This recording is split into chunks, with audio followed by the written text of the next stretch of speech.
welcome to Enhance Consulting. My name is Sandy Roos, and I'm the Director of Practice Development with Sientra. Today we're going to be talking about a business plan for growth. We are going to have a panel of experts that are going to be talking about all the things that we know that you need to know to really enhance your practice as we're going through this COVID-19 crisis. Again, my name is Sandy Roos. I am the Director of Practice Development, and this is my Enhance Consulting team. One of the great things that we do with Sientra is we work with only board certified plastic surgeons, and we have the opportunity to go in and talk with them about their business, all things practice management. And one of the things that we've been doing at Sientra is we've been offering the one-on-one consulting with our physicians. We found a lot of value in this for us as well as for the practices. One of the things that we've noticed is that although, we've been on a lot of different webinars and a lot of the different things that we've been talking about throughout the last 3 or 4 weeks with ASAPs and through the plastic surgery channel, is that we've talked a lot about, going back to business. Like, what are the things that we need to be doing? More importantly, PTO through 2020 and all of these things listed here. Again, we have a great panel of experts that's going to be talking to you here shortly. And they're going to really dive a little bit deeper into what we know you need to know to really make sure that we're going back and going back strong. But like I said, over the last week or two, we've had the opportunity to really talk to more practices one-on-one. And even though a lot of them have been on these webinars, we just did a virtual practice manager workshop. And it was a 4 2-hour series. We had a lot of great attendees there. We've done a lot of great webinars. And what we've noticed is that even though we're attending this, maybe we're getting too much information all at once. And so again, over the last 2 weeks, as we've been talking with surgeons one-on-one about what's that first 90 days look like, I still see and sense a lot of anxiety about really what should we be doing. One of the things that I've seen where we have been able to make a difference is really making sure that the staff is ready to come back, really educating your staff, really making sure that you're feeling really comfortable. We had a practice that, had great communication with their staff throughout this entire process and really felt like they were ready to go back for surgery. And as they announced the date that they're going back, there was some anxiety in the practice and from the OR staff of really what should we be doing. And that was that time where I realized that, wow, I've been mentioning we need to do mock back to practice on the clinic side and maybe even in the spa side, but we really hadn't talked about the OR side. And so, there's things that even though you've been on all the webinars and you've done all of these things, really make sure that you're communicating with your staff one-on-one.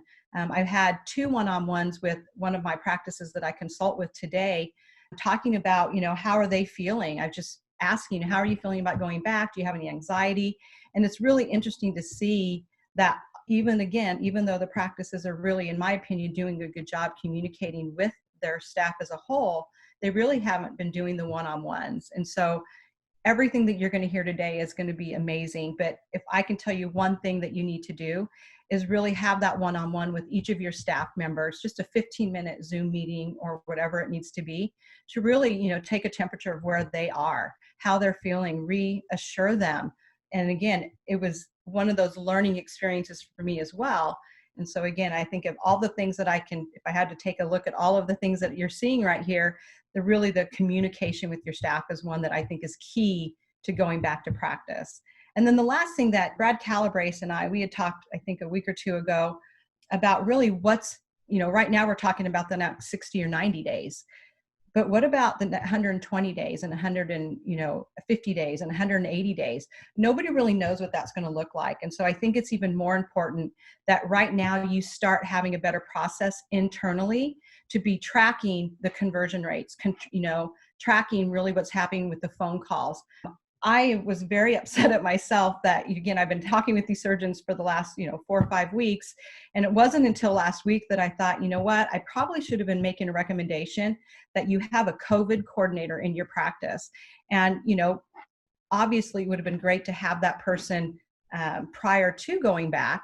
And this COVID coordinator isn't your office manager. It's somebody else in the clinic that really has the trust of all of their coworkers, that can gather the information that if a staff member is upset about something, or if a staff member has concerns, that they can go to them, and then this person would be able to roll it up to the leadership in the practice. And so, yeah, it would have been great if I would have been recommending that beforehand. But you know what? You need that COVID coordinator now as well. When you're going back to practice, this is when you're going to have more anxieties amongst the staff. It's amazing to me that, patients will call in and they'll, relay something to the front office coordinator, maybe the patient care coordinator, but they never really then talk and roll that up to, again, the leadership in the practice. So if you have an identified COVID coordinator in your practice, I know that's really going to make a difference over those next 6 months. Because again, I feel that we have a pretty good handle on right away what's going to happen, but we need to ensure that we have that next following 3 months after, that we have systems in place, tracking in place, that we can ensure that we really are getting a pulse of what's happening out in your individual marketplace. I'm so excited today to be able to introduce our panel of expert surgeons. We have Brad Calabrese from Louisville, Kentucky, Sasha Obaid from Dallas, Texas, and Nick Slankovich from Denver, Colorado. These are not only amazing surgeons, but they're surgeons that, in my opinion, do a really great job of really running their practice.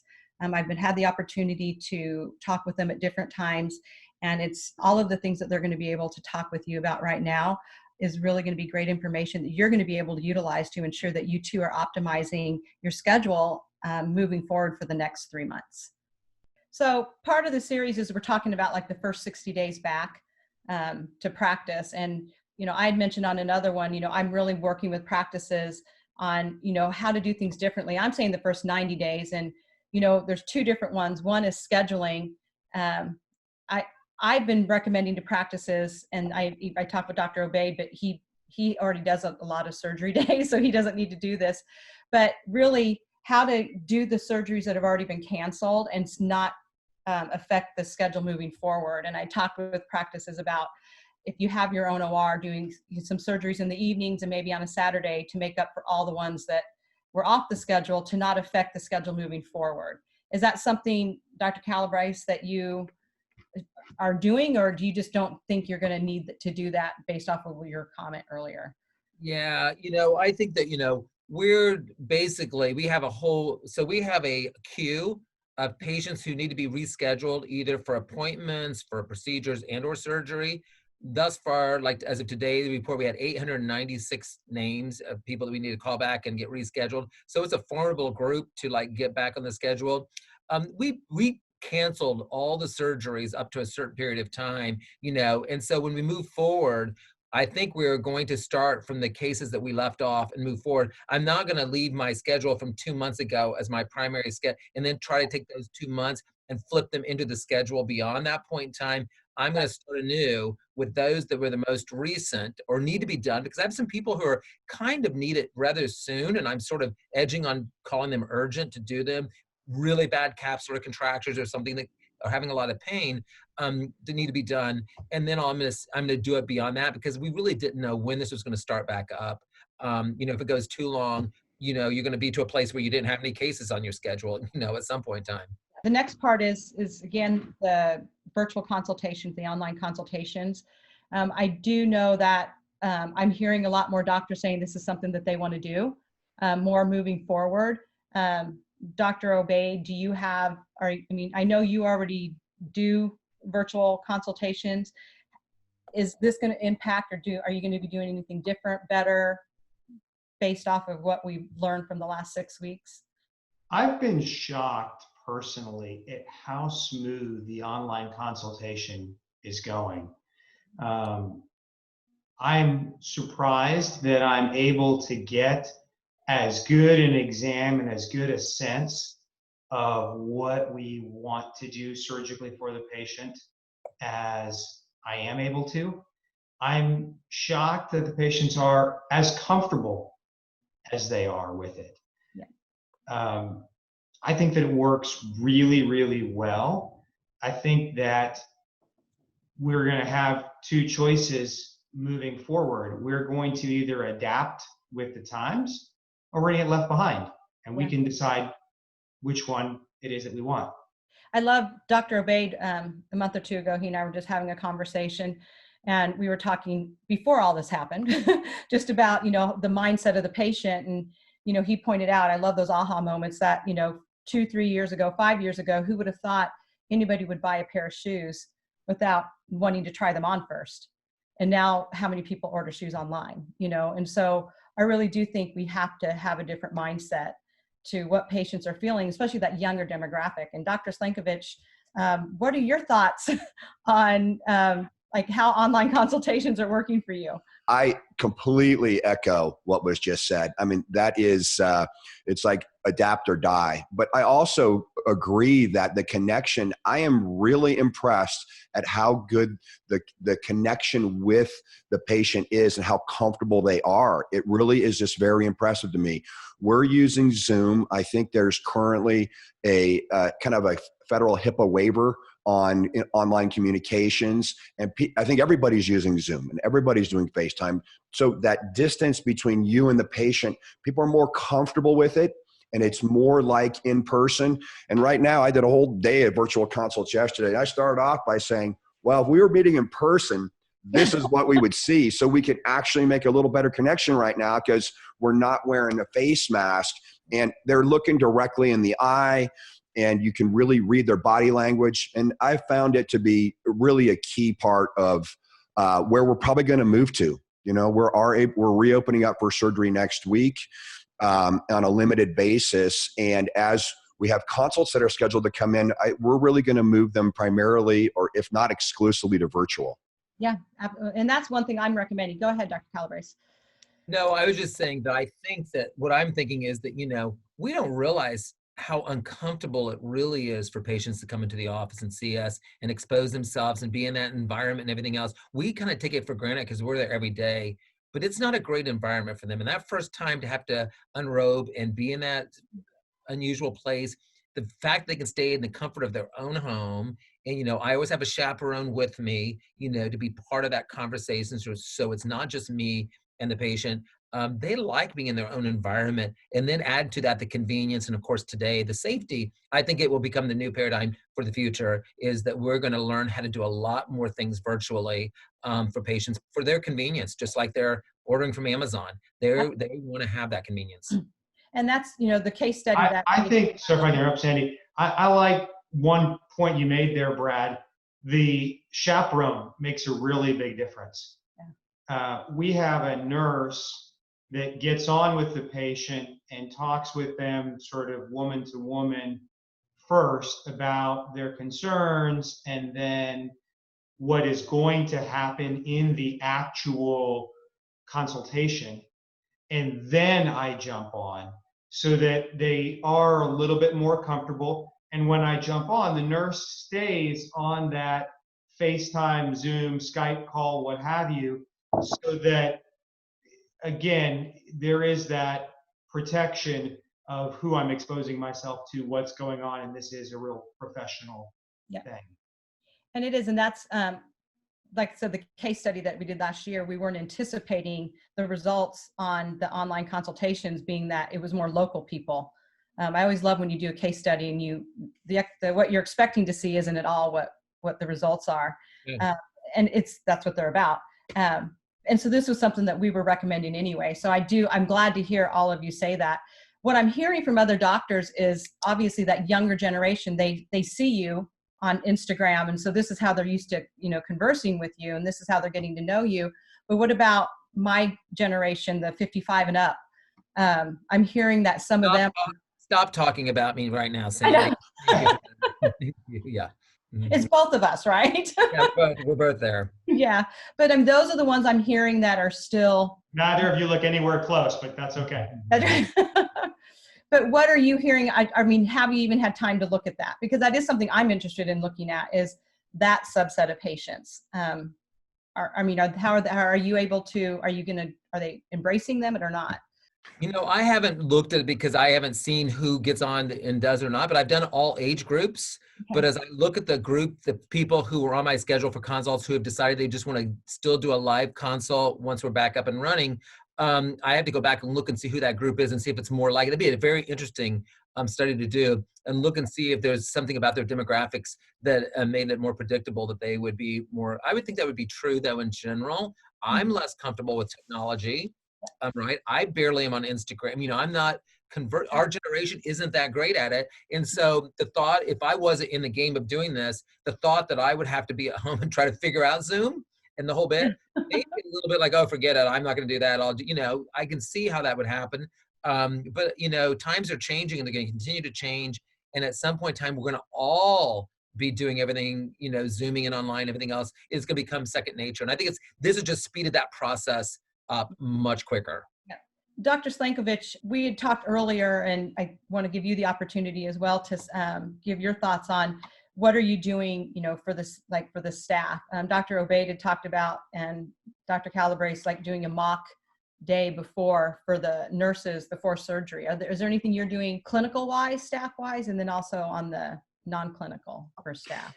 All of the above. Yeah, we're working through all of that this week, you know, and I can really feel for Texas if they've done an about face on the surgery, being able to do it. And I think that everything is changing so rapidly. Our governor came out on Monday after a few tea leaves suggesting that I read to be, he may let this stay at home expire. That indeed happened. And I was up late last night looking through the actual press conference on the video to say, what exactly did he say? The state has not given guidance. So we don't know exactly what may or may not happen for that guidance if it changes. So we're basically taking on all of the above type approach with masks for patients and for staff, putting up plexiglass, doing temperature checks, the screening questions, have visitors stay at home. What we talked about here, moving the consultations that were on the schedule to virtual. Mm-hmm. And then we are going to work to, you know, have some run through days here, just at least in our heads, and how we're going to do it by the end of this week to get started.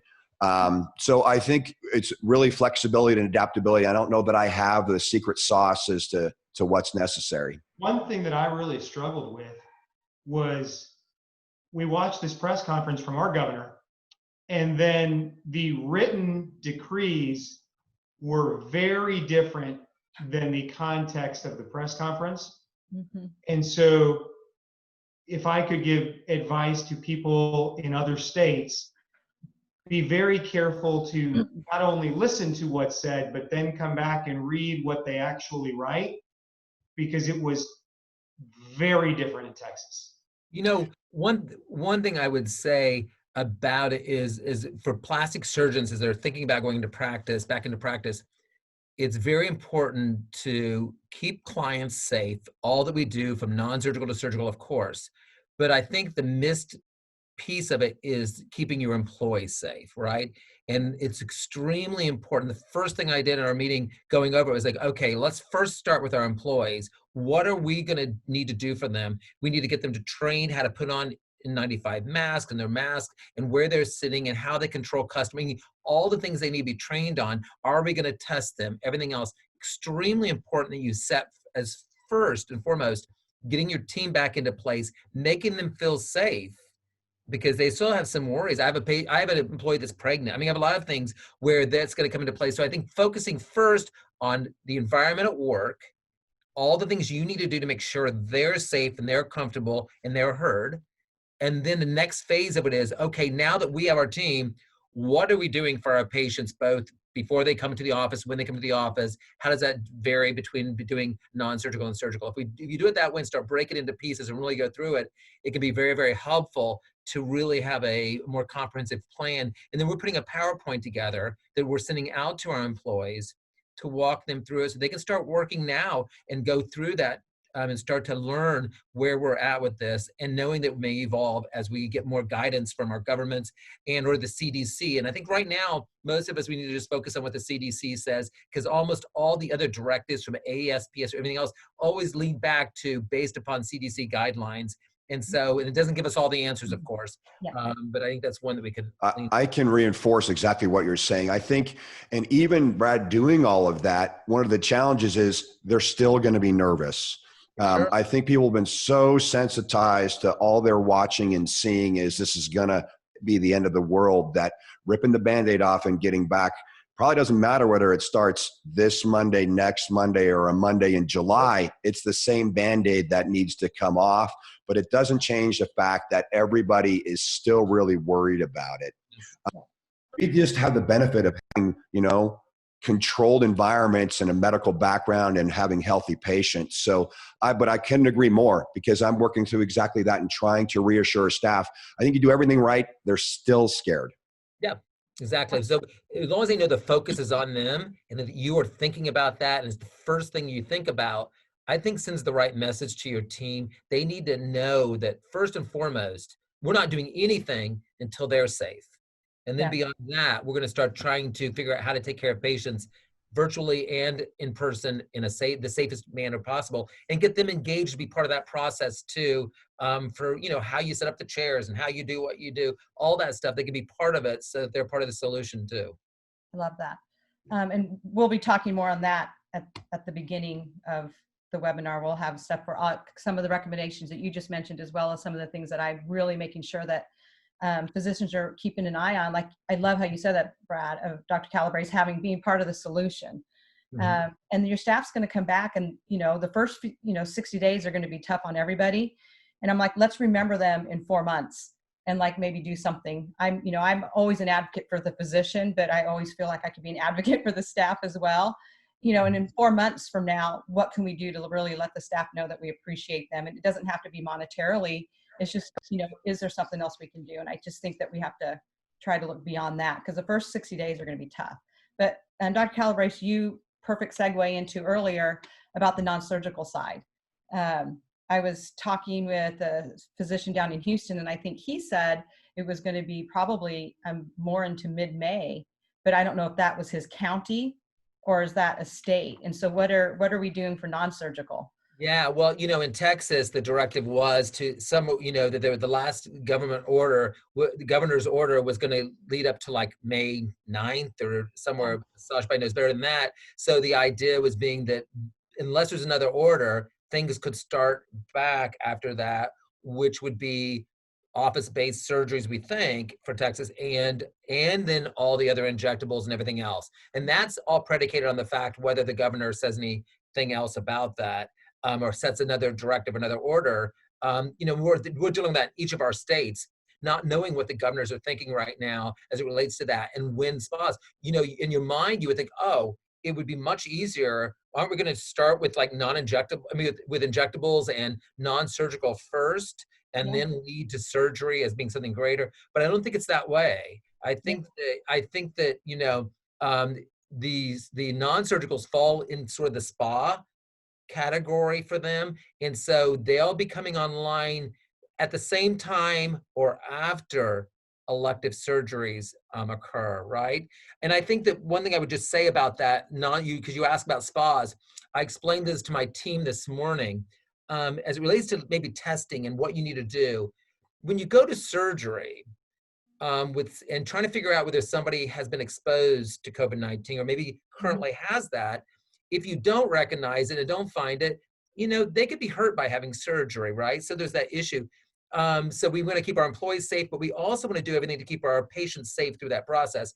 I think as you think about the Medi-Spa and those treatments we do, nothing that we're doing there per se, as long as we keep our employees masked and with N95s and stuff, we're doing to keep the patients unsafe. And the treatments they're going to heal from Botox or fillers and stuff aren't really affected by whether they have COVID-19 or they don't. It's all about keeping my employees safe during those procedures. So whereas surgery, I think it's definitely my patients, definitely the employees.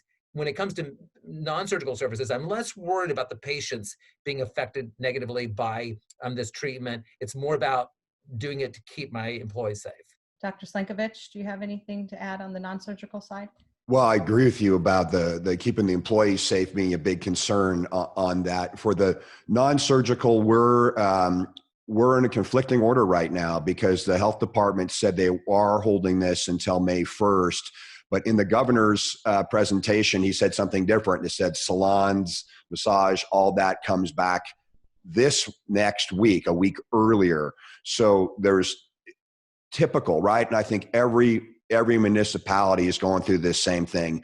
I think remaining fluid in that is the key thing. I don't have a lot to say about it other than I think my questions are like more around how do we stage people coming in so that we don't overcrowd the office? How do we space people out? And I think your suggestion of doing an actual run through is definitely a good idea.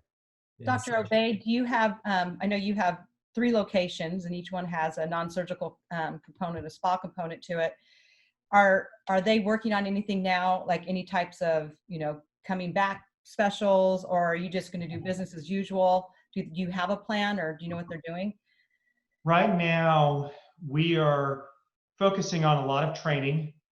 They are each developing their own social media voices, and that's something we're encouraging. We're meeting with them regularly to stay in touch, come up with ideas, come up with different things that we can do.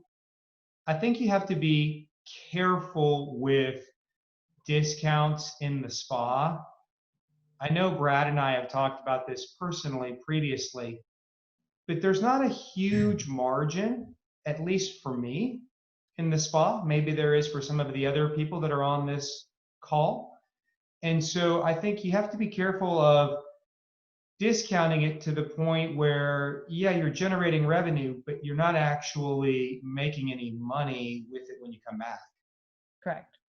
One thing that we have done is I love the social media voice development process. I mean, that really is smart because ancillary is something that's very amenable to being shared on social media and being followed, and getting your providers to do that makes a lot of sense.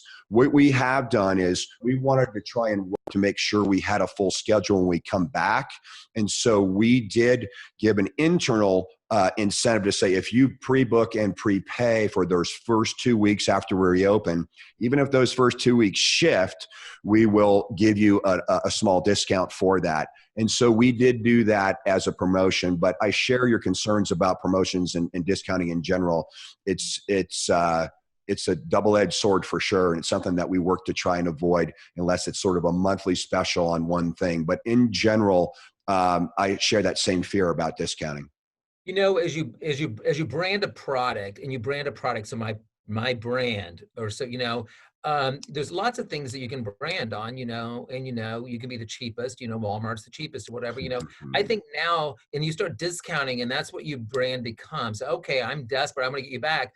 I think our brand right now is clear what it should be. Safety, safety, safety. Why would you come to have Botox or filler at this plastic surgeon's office or at CaliSpa? For us, CaliSpa, well, the reason is because if it was never important before, it is now, that you're going to trusted facilities where people who are actually physicians are directing the care that you're getting. You're there and around and there to be available for them, and you're not cutting any corners in their safety.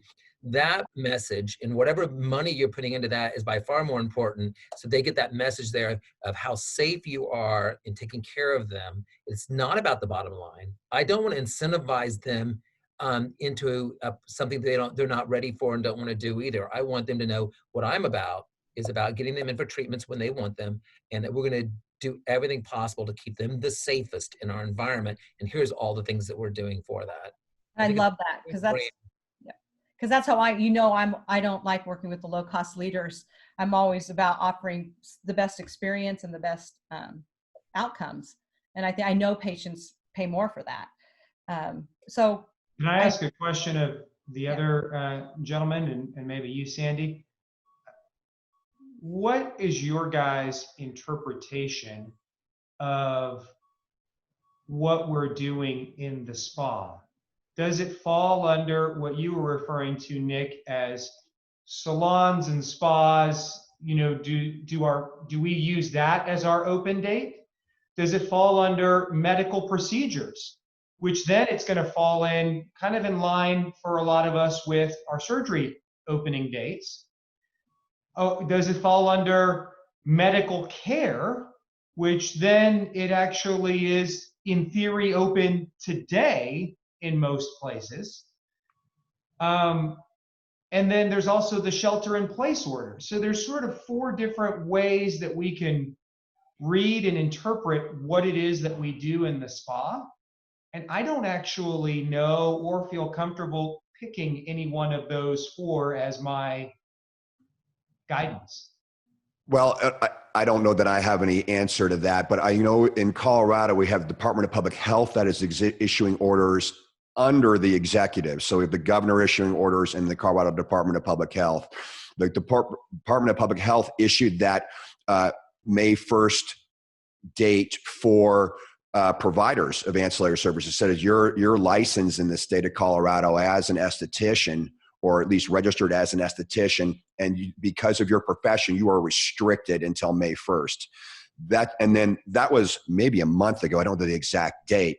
That was preceding when he came out this week and said that salons, barbers, which are also licensed in the same cosmetology board, are back this week. So, from a standpoint, I think it's going to be a case-by-case basis. If you've got multiple spas and you've got multiple people that have mouths to feed and that is the business, you're going to want to dissect what your options are. And I love Brad's comments about safety, safety, safety. I think that is what we can add. I'm going to come back with our survey this week and follow up patients on a limited basis. And then next week, work to try and start the ancillary. I think that, Sasha, in our state, there's more of a directive. There's no elective procedures and there's no elective surgery. So, but when some of the states have come back, they basically have said, well, you can start elective surgery, but still no elective procedures, because dermatologists, other people are doing have elective procedures too, as well. There aren't surgery, and they're saying none of that. So that gives you some guidance, because just because when they say you can have elective surgery doesn't necessarily mean in your state that you can do otherwise elective procedures. But if they allow us to do elective procedures, but they still don't allow spas and salons to be open, well, then I will just tell you what I will personally do. If I'm allowed to do the procedures and I can do them, and I believe we can do them safely with social distancing and stuff, then Calo Spa will stay closed. But Calo Aesthetic Plastic Surgery and all the things that we do under that banner, which is everything that we do in the spa in some way, could potentially be done through my Calo Aesthetics Plastic Surgery side of things, because the spas aren't open yet. But truly what we do although we call it a spa, it's a medical clinic that we run, just like the dermatologists run and plastic surgeons run. We just happen to have other doors for it to open up to give people a more comfortable environment. But I would personally keep the Calo Spa as long as it says Calo Spa. So if they say spas are closed, officially Calo Spa would be closed. But if I was really allowed to by the governor do elective surgeries and elective procedures in my medical office, then I would just do that and run it through that side of it. And because I think there is a difference, because there are a lot of spas in my community and medical spas in my community that aren't really managed medically, not really. They don't have good supervision. They have some sort of a medical director who barely has ever been into their space. And those particular places maybe would not be on the governor's list to be the first places to be open, as you're trying to think about wanting to have responsible medical places open that will follow a lot of the regulations and keep people safe.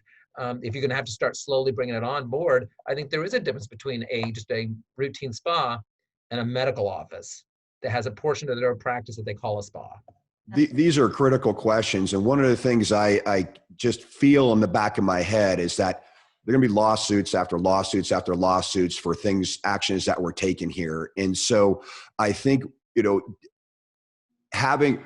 we want to be careful about finding the narrowest possible loophole, but at the same time, that is what we need to do, is we need to find how we can justifiably and very much so safely provide the very best approach that we can. And with that in mind, I think we are obligated, to our shareholders, which are ourselves and our employees and their families, and our patients who want these services, to do what we can to get back in a reasonable and safe way.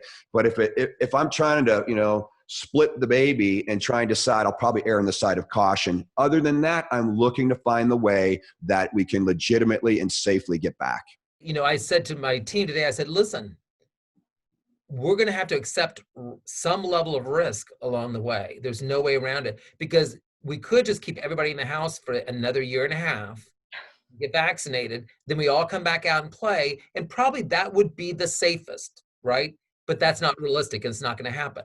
So anything shy of that is going to have some level of risk. So we're always trying to, and there are unintended consequences of being closed to the economy, to mental health, Mental to health. people having health insurance because they don't have jobs. There's a lot of unintended consequences to being closed too. So so the knife cuts both ways as it relates to that. So you're trying to find balance between when is it safe enough, and just knowing that as you step into it, you can't do it risk-free.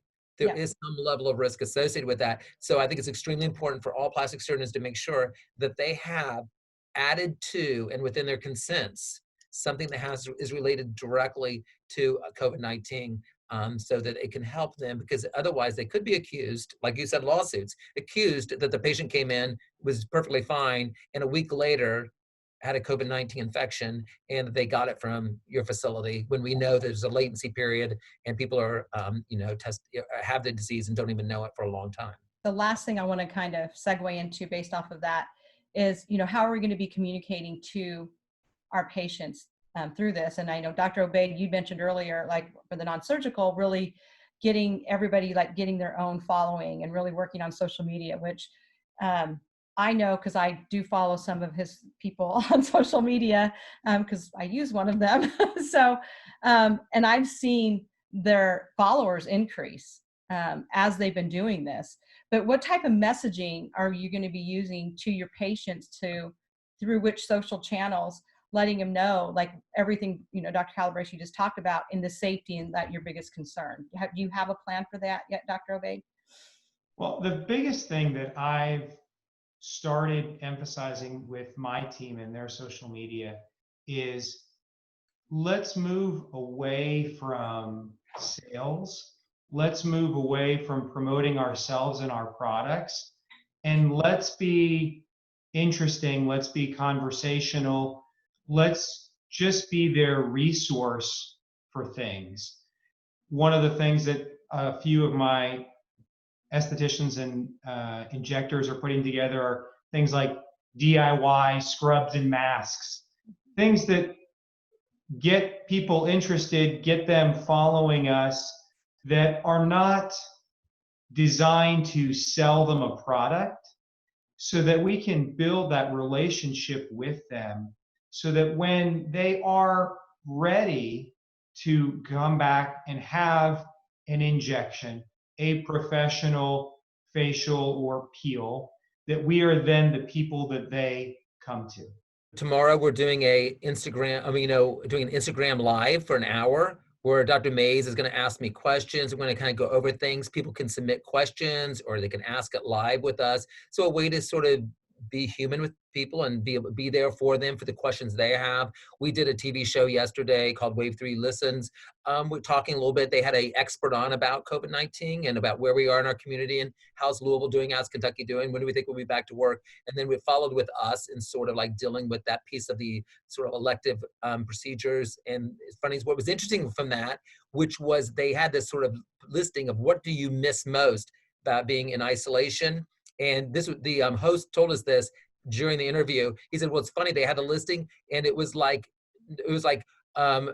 restaurants, my salon or whatever, and Calo Spa. And they didn't even say spa. They said Calo Spa. It was the third listing of it, like, or whatever on that thing. It was like funny. So it is what goes back to, what Nick had said, which is that patients want to be there, want to be here. They want to know we're keeping them safe, but they also have gotten used to us being part of their lives.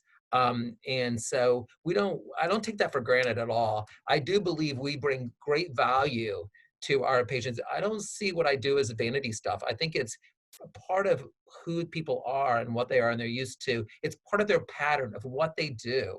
Just like, when in the old days, when my mother, I was growing up, my grandmother, my mother, they went and got their hair done once a week, right? That was a relationship that they depended upon for something beyond and more than getting their hair done, right? It is a part of their life. And I think in the same way, we become part of our patients' lives too, and they miss us. So the things I do, other than things like Instagram and stuff, is that when I communicate, it's about like cooking.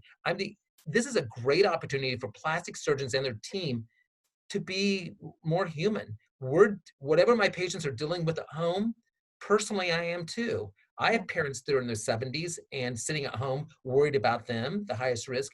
I have all my employees that I worry about, my friends, myself, because we hear, about this disease. So I think that the more human we are, the more we share our stories, the more we talk about what we're doing with ourselves during that time, is a unique opportunity to let our patients get to know us just a little bit better. Especially for those of us who aren't on Instagram or on things that often. I've been on it more, just talking about that stuff and not really that much about plastic surgery. Perfect. So I'm going to go around real quick so our hour is almost up. But our fearless leader at Sientra is Jeff Nugent, as everybody knows. And he did a great job last week and on one of the ASAP's webinars. And what he was talking about was don't ride the recovery, drive the recovery. And really, as business owners, shareholders, really taking the lead in your practice and help driving the recovery. And so with that thought in mind, just quickly, I'd like to go just to each of you, like, what is your messaging to everybody? First, I just echo everything Brad just said. I think in terms of social media, I think education, and then however you can be a human, like you're saying, and be authentic. And I don't find it to be super easy all the time or super natural, but that is number one. And number two, education and authenticity. And far down to number three is some kind of promotion. I think if people want you, they're going to find you. If you promote to them, they're going to tune out. They're going to stop following. In terms of, I agree with what you're saying in terms of approach of us being leaders in our practices, but really we're leaders in the community and leaders as business people, and that is strongly needed. So I just reflect everything that's been said today from the panel that, hey, let's get engaged, let's do what we can, and it's important that we get back. If businesses like ours don't strive and grow and succeed, I really fear for the rest of the economy, because we have every ability to do so, but we've got work to do, and it does start with leadership for sure. I think that this is our opportunity to double down for those of us, especially who can. So all across in my personal life, I bought my favorite restaurants who I knew were going to be suffering. I went and bought a bunch of gift certificates just to give them cash to be able to do that. Try to order in, even though I cook a lot at home, trying to order in to use those restaurants. For my employees, even though we had to furlough some because of the issues going on, I took care of all of their healthcare insurance and all those things. I pay for that all along the way. While they're to make sure they feel secure, that we're taking care of them. I'm putting some new floors in my some of my spa rooms upstairs that I couldn't close down enough to do it. So, and repainting some walls and doing things to keep those people working also, and doing those sort of things, still doing our landscaping and all the things we can. So I think it's those sort of things. You double down, you step into it to get them back going, make sure your team feels confident, your patients feel confident that, we're here to stay. And we're going to do everything we can do in reinvesting, doubling down to make sure that we do our best to drive the economy forward. That is what we're expected to do. I live by one motto, and I always have: for those who much is given, much is expected, right? And for those of us who've had the great privilege of being at a place where we could ultimately be a plastic surgeon and have such great successes and privileges in our life, at moments like this, we can take that privilege, that power, that influence, and turn it into something positive. And we have the ability to do that both financially, as well as, through just our connections and the people that follow us and want to hear from us, that we can really make a great difference in our communities and to our friends and our families and to our patients and to our employees, all in doing that. So that's what I commit to do. I think we've been all given, obviously, a burden with this, but we've also been given a tremendous gift, and that gift is time. And for me, the real struggle has been, what's the best use of that time? I want to drive the recovery, like you've mentioned, so that what we come back to is a better North Texas plastic surgery than what we left. And that can include a lot of different things. That can include reshaping the way that we do the consultations, as we started this conversation with. It, in our case, is going to include some further physical expansion of our plant to grow the business and remodel some areas, like Brad mentioned, that we couldn't remodel while we were going. But it also involves a little bit of remodeling our staff. I'm taking a tremendous amount of this time to educate our staff so that they can provide better experiences for patients when we come back. And although it's not the purpose of this call, for some of us, it's actually a great time to reconnect with our families, our children, our loved ones, etc. For me personally, one of the real struggles that I have is that I work so hard and I work so many hours balancing this busy surgery practice, probably not as busy as some of the gentlemen on this call, but we do well. And the reality is that my family suffers because of that. And so now channeling some of that energy towards them, I think is wonderful. And I think it's a fantastic opportunity. At the end of this, when we all go back to work and we go back to work in overtime and stressed out and driven, we're going to look back on these 6 weeks, 8 weeks, 4 weeks, depending upon where you live. And we will really want to be able to ask ourselves, did we take advantage of that time? Did we make our business better? Did we make our personal lives better? And as Brad mentioned, did we make our communities better and stronger?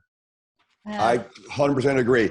Everyone needs to put out a "I won't take for granted" post on their social media. We did this with our staff and had each of them make a sign, hold it up, and put it up as a social media post. We got it from a local news. I've heard this in many places, but it's a real natural, easy way to connect with your social media audience.